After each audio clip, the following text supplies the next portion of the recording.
rifle and a four-wheel drive, and a country boy can survive.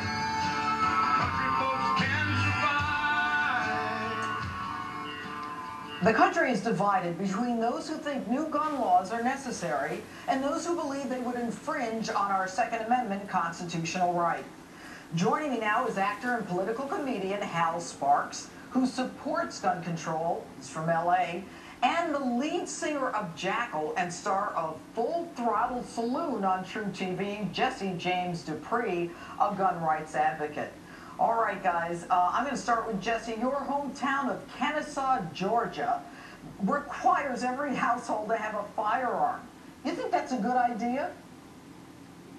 It absolutely is. You know, in 1982, they passed this law, and ironically, it was in response to a town in Illinois that had passed a law banning guns, and they were getting so much national exposure. Kennesaw says, you know what, we're going to pass a law that says every head of household must own a gun. And of course, the crime rate has dropped. It's always been a huge point that the crime rate in Kennesaw is way less than the national average. But you know, they stopped there. They failed to go. The debate gets about guns, and that's not what it's about. Kennesaw is a safe place because it raises responsible citizens. It's got a great reputation for having great family structure and just a great community to raise your children. All right, Jesse, let's go to Hal. What do you think about what Jesse just said, Hal?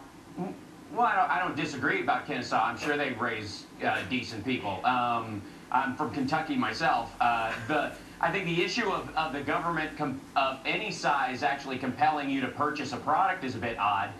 Being forced by a city government or city ordinance to buy something seems a bit of a reach. And I think, if you're talking about... Hal, what do you say about honestly, what Jesse said about... Isn't that weird, though? I mean... Hal, listen to me. What do you think about what Jesse said, that, the crime rate is... far less than the national average? Doesn't that I think most cities, I don't know, most cities of that size, actually, the crime rate is lower than the national average. I mean, if you compare a city like that to Detroit, it's always going to be per capita.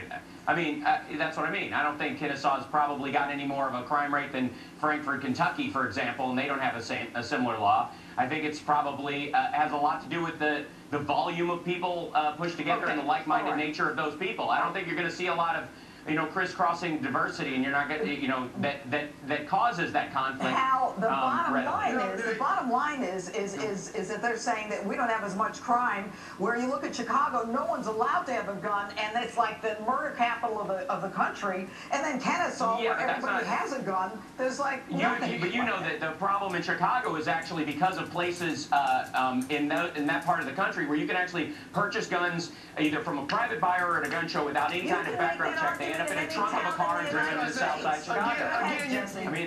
You guys, again, it's embarrassing to participate in the debate being focused on guns. If you raise responsible citizens, you can leave sharp knives laying around, you can leave the keys laying around. We need to focus on raising responsible citizens. And that's I totally agree, but you can't legislate that. You can't legislate the raising of... But you can't control that aspect of it. That's like saying we don't need to spend money on schools because it's the parents' job. I can't legislate. I can't legislate parents. Stop. But I can't. Thank you. Time out. That's it for us tonight. Thanks for joining us. Remember to friend me on Facebook. Follow me at Twitter at Judge Janine.